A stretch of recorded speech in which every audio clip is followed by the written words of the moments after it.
अब आप देखेंगे कि ये आज के दैनिक जागरण का संपादकीय पाठ है। और मैं बार बार आप लोगों से कह रहा हूँ कि जो संपादकीय पाठ रहता है वो आपके एग्जाम के लिए और आपके लिए काफ़ी महत्वपूर्ण रहता है। आपके प्रीलिम्स में, आपकी मुख्य परीक्षा में जब आप लोग आंसर राइटिंग करते हैं, निबंध लिखते हैं, इंटरव्यू में, और फिर एक सामान्य जानकारी यहाँ से आपको मिलती है। दल बदल कानून की दुर्गति। आप लोग दल बदल कानून के बारे में सुनते रहते हैं ना। इसके बारे में पहले एक सामान्य जानकारी आप लोगों को दे देता हूँ।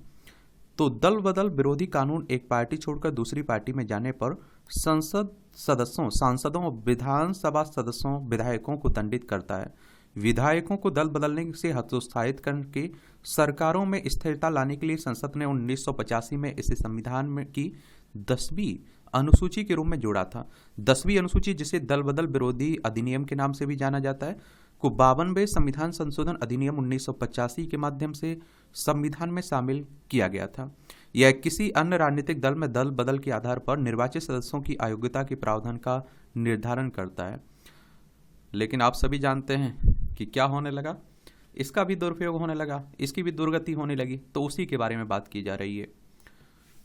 तो आप देखेंगे कि आम चुनाव की घोषणा के पहले से शुरू हुआ दल बदल का सिलसिला अब तक कायम है और इससे अनेक जगह मतदाता भ्रमित होंगे कि चेहरा किसका है और चुनाव चिन्ह कौन सा है। दल बदल केवल चुनाव के समय ही नहीं है, बल्कि चुनाव बाद भी होता है। विधायी संस्थाओं को इससे बचाने के लिए दल बदल रोधी कानून बनाया गया, लेकिन वह भी अभिष्ट की पूर्ति नहीं कर पाया। और आखिर आप देखते हैं कि दल बदल कानून क्यों विफल रहा। सर्वप्रथम यह कानून अपनी बुनियाद में ही असंगत है। यूरोप, अमेरिका और अन्य किसी प्रतिष्ठित लोकतंत्र में ऐसा कानून नहीं है। न्यूजीलैंड में बना था, लेकिन वहां भी इसे जल्द हटा दिया गया। फिर पोलैंड, चेक, एस्टोनिया, लिथुआनिया और लातविया के अध्ययन से पाया गया कि सांसदों को दल बदल का अधिकार रहने से वास्तव में वहां दलीय व्यवस्था बेहतर एवं स्थिर हुई है। दक्षिण अफ्रीका का अनुभव भी ऐसा ही है। सभी जगह पाया गया है कि सांसदों की स्वतंत्रता रहने से दलों में अपनी नीतियों, गतिविधियों को सुविचारित रखने की प्रवृत्ति रहती है। और जिन कुछ देशों में दल बदल विरोधी कानून है, वहां कोई खास उपलब्धि हासिल नहीं हुई है। भारत का ही अनुभव है कि इससे केवल सत्ताधारी दलों के मैनेजरों की ताकत बढ़ती है। वे सांसदों, विधायकों का पूर्ण नियंत्रण रखते हैं और जिससे दलों की महत्ता जनप्रतिनिधियों से भी ऊपर हो जाती है। सत्ताधारी दलों के शीर्ष पर विराजमान कुछ चुनिंदा लोग जनप्रतिनिधियों पर अपनी इच्छा थोप पर मनमाने फैसले करते हैं। दल बदल विरोधी कानून संविधान की भावना के भी विरुद्ध है। मूलतः इसलिए यूरोपीय देशों में सांसदों को विचारिक या फिर कार्यगत स्वतंत्रता है, उन पर दलीय अंकुश नहीं है, क्योंकि संसद सर्वोच्च कानून निर्मात्री संस्था है और यदि उसी के सदस्य के हाथ मुंह बंदे हों तब संसद में वे राजनीतिक दल के प्रबंधन की कृपा के मोहताज रहेंगे। यह भी किसी से छिपा नहीं है कि दलीय सूत्रधारों की तिकड़मों से ही अनेक सांसद और विधायक इस या फिर उस पार्टी में आते जाते हैं। और फिर यहाँ आप देखेंगे इसमें खरीद बिक्री के आरोप भी लगते हैं। विधायकों को बसों में भरकर बंदी की तरह ले जाने के दृश्य बहुत आम देखते हैं। दल बदल कानून न केवल निष्फल है, बल्कि इससे नेताओं का चरित्र गिराने की प्रवृत्ति ही बढ़ी है। सांसदों, विधायकों की दलगत स्वतंत्रता रहने पर संयम, मर्यादा और नैतिकता का महत्व अधिक होता है। यूरोप, अमेरिका, ऑस्ट्रेलिया, जापान आदि का यही अनुभव है। आखिर इंग्लैंड, फ्रांस, जर्मनी, जापान जैसे लोकतांत्रिक देशों में ऐसा कानून ना होने से वहां कोई भगदड़ नहीं मची रहती है। अमेरिकी संसद में सत्ताधारी दल की सदस्य संख्या विपक्ष से 2-3 कम रहने पर भी दल बदल कराकर सत्तारूढ़ की स्थिति ऊंची करने की घटनाएं नहीं होती हैं। और हमारे यहाँ आप देखते हैं कि अभी वर्तमान जो सरकार है, पार्टी है, इसके बारे में तो कहा जाता है कि आप देखते हैं कि जहां वो जीतेंगे वहां तो पार्टी बनाएंगे ही, अपनी सत्ता बनाएंगे, सरकार बनाएंगे, और जहां नहीं जीतेंगे वहां 100% बनाएंगे। 2-4 का, अगर 10-20 की अगर जरूरत होती है तब भी वहां से व्यवस्था कर लेते हैं। दल बदल विरोधी कानून सिद्धांतहीन भी है। आखिर जब किसी दल के 2/3 सांसद विधायकों का दूसरी पार्टी में जाना जायज है, तो 2-4 सांसद विधायकों का जाना नाजायज क्यों? इसलिए थोक बदल के बाद असली पार्टी और चुनाव चिन्ह वाले दावों पर न्यायालयों के फैसलों में भी विसंगति रही है। कभी वे विधायक की संख्या को आधार बताते तो कभी वो संगठन की बात करते, जबकि पार्टी के विधायकों या सांसदों में टूट के मामले में असली नकली की बात ही बेईमानी है। संविधान के अनुसार संख्या का मामला विधायी सदन का है और सरकार बनाने कोई कानून या फिर प्रस्ताव पास करने में सदन में मत संख्या का स्थान है। किसी राजनीतिक दल की वैधता उसके सांसद विधायकों की संख्या से तय करना असंगत है। इसलिए आप देखते हैं कि न्यायालय और चुनाव आयोग के निर्णय अंतर्विरोधी होते रहे। यह स्थिति पुनर्विचार की मांग करती है। दल बदल को कानून द्वारा रोकना असंभव, आप देखेंगे असंभव सा है। कानून बनाकर कभी भी चरित्र या फिर नैतिकता नहीं सुनिश्चित होती। अब नैतिकता और चरित्र हो तभी अच्छा कानून बनता है। यह कोरी कल्पना है कि कठोर कानून बनाने से दल बदल रुकेगा, क्योंकि स्वयं कानून बनाने वाले ही दल बदल कराते हैं। और आप देखेंगे रोग की जड़ कहीं और है और राजनीतिक दल कोई आप देखेंगे राजकीय संस्थान नहीं है। वे अन्य सामाजिक व्यापारिक संस्थाओं की तरह स्वैच्छिक संस्था है। और आप देखेंगे कि इससे राज्य और संविधान का कोई लेना देना नहीं है। इसलिए दलों को विशेष महत्व न देकर अन्य संस्थाओं की तरह सामान्य एवं जवाबदेह बनाया जाए। और गड़बड़ी यही हुई कि समय के साथ हमारे राजनीतिक दल अनुचित महत्व हासिल कर राजकीय उपकरण बन गए, और जबकि संविधान ने राजनीतिक दलों का नोटिस तक नहीं लिया था। और जैसे कोई एक कंपनी छोड़ दूसरी कंपनी में काम करने के लिए स्वतंत्र हैं, वही स्थिति दलों उनके सदस्यों की भी होनी चाहिए। और आप देखिए कि आखिर आम मतदाता भी समय समय पर अपना वोट इस पार्टी के बदले अन्य को देते हैं। वहीं आप देखते हैं कि अधिकार किसी सांसद विधायक को भी है। संविधान से इस पर कोई रोक नहीं लगाई थी। कानून बनाकर इसे रोकने से केवल सत्ताधारी दल के मैनेजरों को ही ताकत मिलती है, जो अपने विधायकों सांसदों पर लगाम लगाए रखते हैं और दूसरे दलों के विधायक सांसद तोड़ते हैं। और ऐसे में यह कानून न केवल निष्फल और आदर्श पार्टी मैनेजरों को अनुचित ताकत देता है, बल्कि विधायक सांसदों के स्वतंत्र विचार और कार्य अधिकार को भी बाधित करता है। इसलिए किसी पुरानी परिपक्व लोकतंत्र में ऐसा कोई कानून नहीं है, क्योंकि यही मानवीय स्वतंत्रता गरिमा के अनुकूल है। और हमारी संसद, चुनाव आयोग तथा सुप्रीम कोर्ट को लोकतंत्रों के आदर्श व्यवहार का आकलन कर देश में भी राजनीतिक दलों के विशेष अधिकार खत्म करने चाहिए और दल और राज्य का घालमेल बंद होना चाहिए। दलों को आप देखते हैं कि दलों को भी अन्य सामाजिक संस्थाओं की तरह अपने आय व्यय के लिए समान रूप से सार्वजनिक स्तर पर उत्तरदायी बनाना चाहिए, और तभी दलों की ओर संदिग्ध, लोभी और अयोग्य लोगों का आकर्षण घटेगा। और जब आप देखते हैं कि राजनीतिक दल अन्य सामाजिक संस्थाओं की तरह जवाबदेह बनाए जाएंगे, तभी उनके अनुपयुक्त तत्वों द्वारा राज्य तंत्र का दोहन करने की आशंका घटेगी और तथा स्वतः आप देखिए अनेक बुराइयां कम हो जाएंगी, जो अभी दलों को तरह तरह के कानून से छूट तथा अन्य कई विशेष अधिकार मिल जाने से बनी हुई है। लेखक राजनीतिक शास्त्र के प्राध्यापक वरिष्ठ स्तंभकार हैं, इनका नाम है शंकर शरण। इनके द्वारा यह आर्टिकल लिखा गया, अच्छा आर्टिकल है। आप लोग क्या सोचते हैं इस पर? अपनी राय आप लोग जरूर दिया करिएगा, आप लोगों की राय मायने रखती है। अब आप देखिए जन जन तक पहुंचे श्री राम का संदेश। और आपने देखा है कि भव्य राम मंदिर अयोध्या में बन ही गया है। तो सदियों बाद रामनवमी एक ऐसी अवसर मनाई जा रही है जब रामलला अयोध्या में अपने जन्म स्थान पर निर्मित भव्य मंदिर में विराजमान है। इसलिए इस बार रामनवमी का विशेष महत्व है। देश के साथ विदेश में भी उसे लेकर अतिरिक्त उत्साह है। जन जन के आराध्य भगवान राम अधर्म व धर्म की जीत के प्रतीक और पर्याय। होली, दिवाली, दुर्गा पूजा, कृष्ण जन्माष्टमी की तरह रामनवमी भी यही संदेश देती है कि अंत में धर्म की ही विजय होती है, और इसलिए मनुष्य को सदैव धर्म के पथ पर चलना चाहिए। हमारे प्राचीन ऋषि मुनियों ने हमेशा धर्म, सत्य और ज्ञान को अपना आधार बनाया। ज्ञान जो हमें अज्ञान रूपी अंधकार से प्रकाश की ओर ले जाता है, और उनके लिए धर्म वह है जो सदाचरण के मार्ग पर चलना और अपने कर्तव्यों का निर्वहन करना सिखाता है। राम भारतीय संस्कृति में धर्म, सत्य, शौर्य, शील, संयम, विनम्रता आदि गुणों के प्रतीक हैं। इन गुणों के कारण ही हम उन्हें मर्यादा पुरुषोत्तम के रूप में जानते हैं। रामनवमी का पर्व उस आराध्य के प्रति समर्पण है जो स्वयं सदैव धर्म के मार्ग पर चले और जिन्होंने अन्य सभी धर्मों के मार्ग पर चलने की प्रेरणा दी। इसी कारण राम कथा न सिर्फ भारत बल्कि अन्य देशों जैसे म्यांमार हो गया, Cambodia, Nepal, Thailand, Malaysia, Indonesia आदि देशों में भी महत्व रखती है। और अपने आराध्य भगवान श्री राम के जन्म स्थान अयोध्या में बने मंदिर को पुनः प्राप्त करने के लिए 500 वर्ष तक जो संघर्ष चला उसमें असंख्य लोगों ने बलिदान दिया है। यह भारतीय संस्कृति और उसकी सहिष्णुता की विशेषता ही रही है कि सब कुछ जानने के पश्चात भी हिंदू समाज ने अपने एक सबसे महत्वपूर्ण धार्मिक स्थल की वापसी के लिए न्यायालय के निर्णय की प्रतीक्षा की है।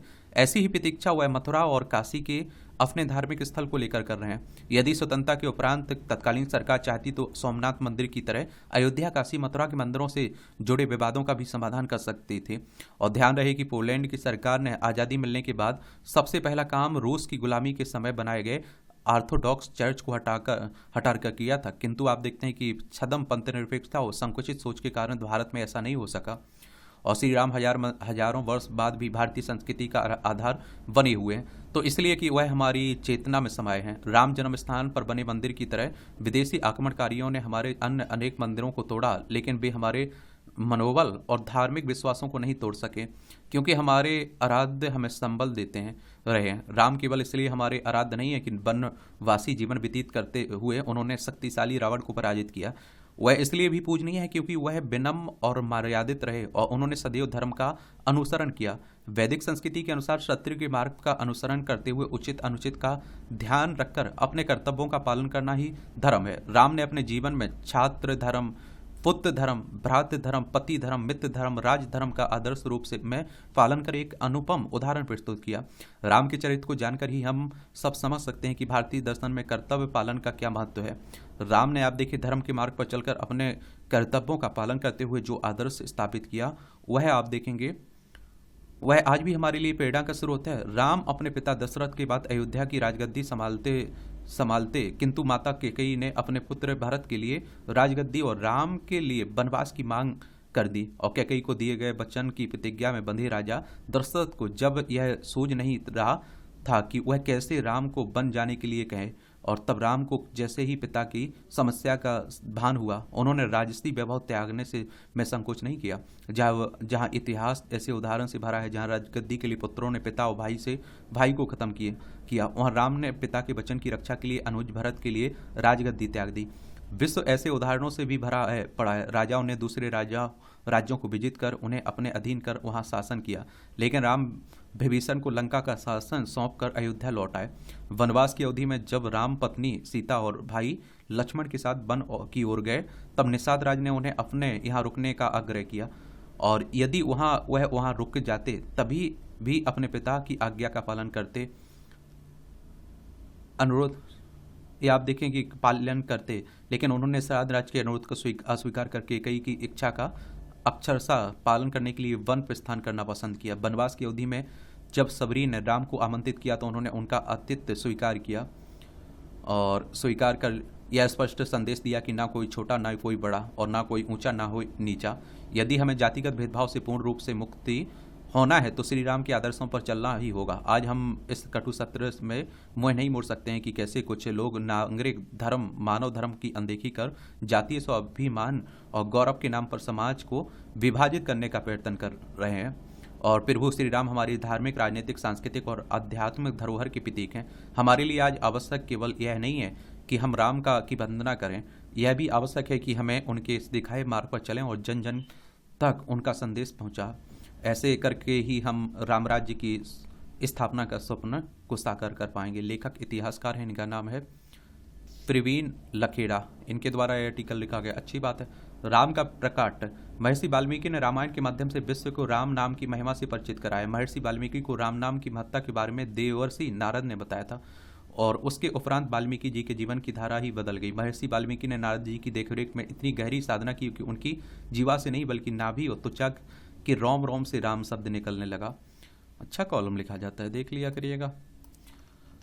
अब आप देखेंगे कि ये ईवीएम पर संदेह। एक लंबे समय से यह देखने में आ रहा है कि जब भी चुनाव आते हैं तब कुछ राजनीतिक दल, गैर राजनीतिक संगठन और स्वयंभू तकनीकी विशेषज्ञ इलेक्ट्रॉनिक वोटिंग मशीन यानी कि ईवीएम के खिलाफ मुहिम छेड़ देते हैं। जनहित याचिकाओं को एक उद्योग में बदल चुके कुछ वकील भी इस मुहिम में शामिल होकर सुप्रीम कोर्ट तक पहुंच जाते हैं।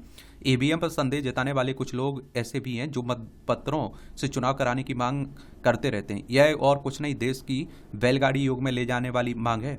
यह मांग इससे भली तरह परिचित होने के बाद भी की जाती है। जब मतपत्रों से चुनाव होते थे तब किस तरह मतपत्रों के साथ मतपेटियों भी लूटी जाती थी। बंगाल में पंचायत चुनाव के दौरान तो अब भी ऐसा होता है। मतपत्रों से चुनाव के दौरान केवल धांधली ही नहीं होती है, बल्कि चुनाव नतीजे आने में भी अच्छा खासा समय लगता है। यह अच्छा हुआ कि सुप्रीम कोर्ट ने ईवीएम पर सवाल उठाने वालों को याद दिलाया कि उसे पता नहीं है जब मतपत्रों से चुनाव होते थे तब क्या होता था।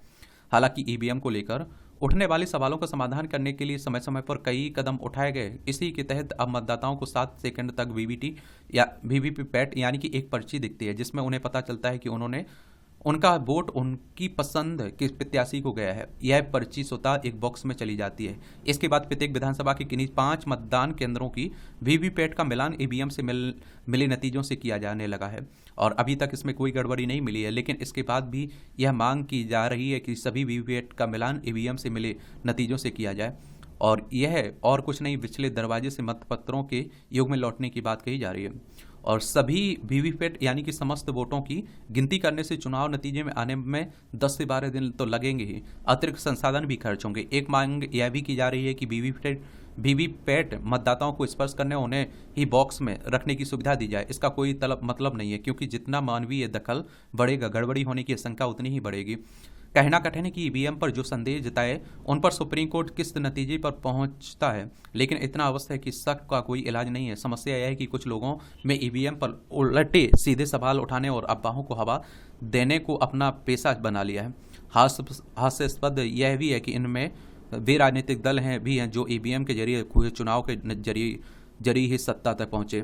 देखिए एक बात और बताऊं, इलेक्शन कमीशन ऑफ इंडिया की बात करें तो भारतीय निर्वाचन आयोग की बात हो रही है। एक संवैधानिक संस्था है। संविधान के अनुच्छेद 324 के तहत चुनाव आयोग की स्थापना की बात की गई है।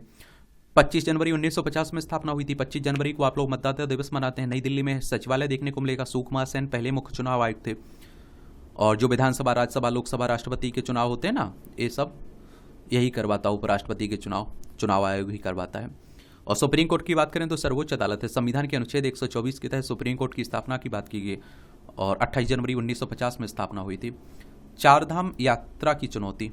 तो आप देखिए उत्तराखंड में 4 धाम यात्रा के लिए पंजीकरण शुरू हो गए हैं। सरकार ने व्यवस्था में भी कुछ बदलाव किए हैं। इस बार 4 धामों में दर्शनों के लिए प्रतिदिन दर्शनार्थियों की अधिकतम संख्या का प्रतिबंध हटा लिया गया। पिछले वर्षों तक भीड़ प्रबंधन के उद्देश्य से यह व्यवस्था की गई थी। हालांकि इसे पूरी तरह लागू करना सरकार के लिए हमेशा चुनौती रहा है। स्थानीय व्यापारियों और पुरोहित समाज के विरोध के चलते इस पर पूरी तरह से अमल होता नहीं दिखा। इस बार 4 धाम यात्रा 10 मई से शुरू हो रही है। उस दिन गंगोत्री, यमुनोत्री, केदारनाथ धाम के कपाट खोले जाएंगे। इसके 2 दिन बाद भगवान बद्री वैशाल के कपाट भी खुल जाएंगे। यानी 12 मई से 4 धाम यात्रा अपने पूरे स्वरूप में आ जाएगी। सरकारी मशीनरी विगत काफी समय से यात्रा की तैयारी में जुटी है। लोकसभा चुनाव की वजह से फिलहाल यात्रा तैयारियों की गति कुछ धीमी है। इसी सप्ताह चुनाव प्रक्रिया भी संपन्न हो जाएगी। इसके बाद लगभग 3 सप्ताह का समय यात्रा तैयारियों के लिए और मिल जाएगा। केदारनाथ यमुनोत्री पैदल ट्रैक को दुरुस्त किया जा रहा है। साथ ही यात्रा के पहाड़ों पर बिजली, पानी, आवास और पार्किंग की व्यवस्था पड़ाव पर बिजली, पानी और आवास पार्किंग की व्यवस्था पर काम चल रहा है।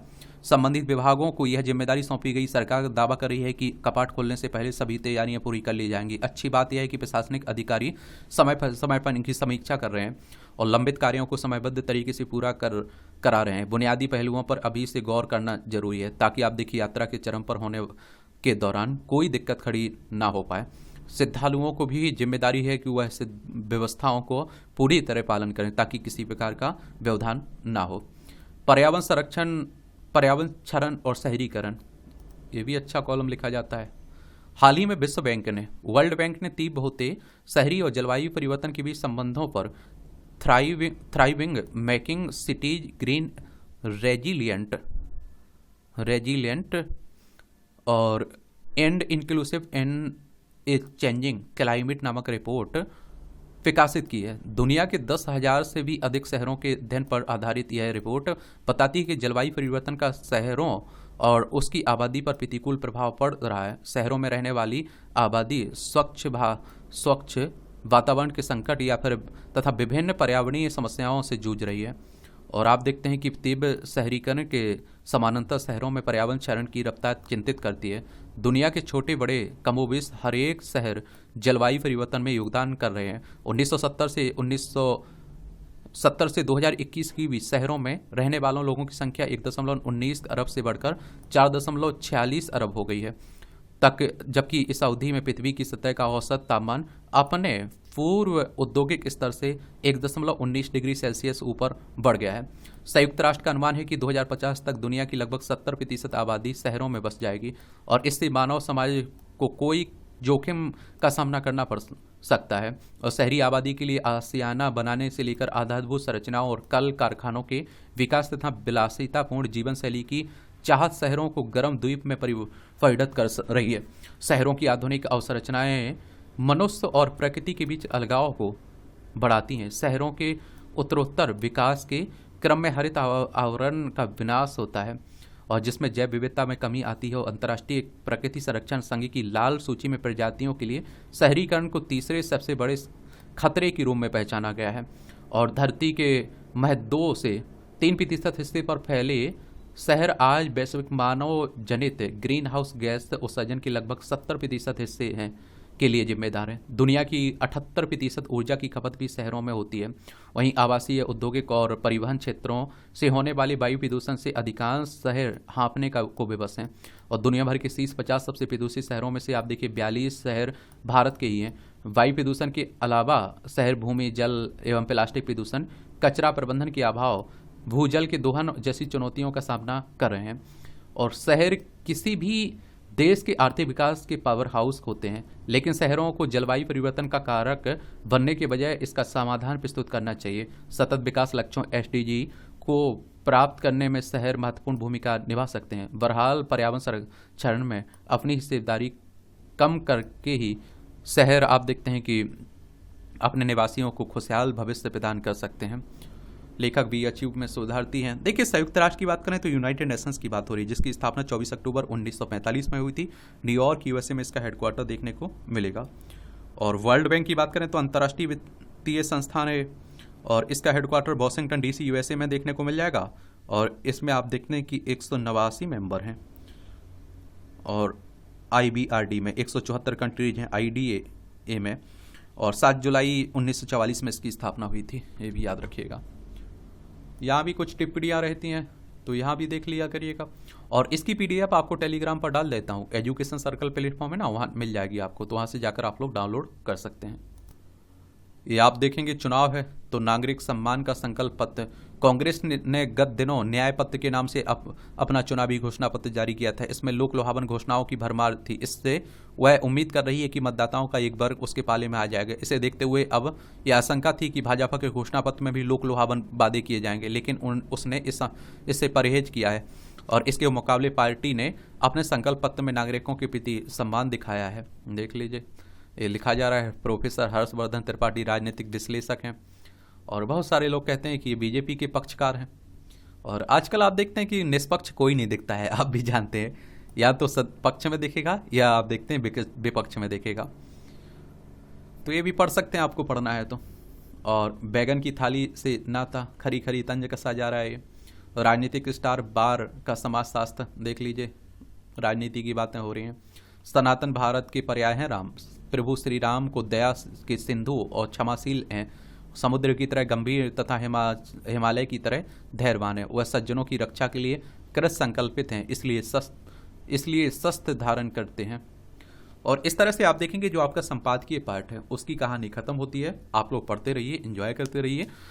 और आपका कोई सवाल हो मेरे लिए, सुझाव हो तो आप लोग जरूर बता सकते हैं। और लेकिन ईमानदारी से पढ़िए, अपना 100% आप दीजिए। धन्यवाद।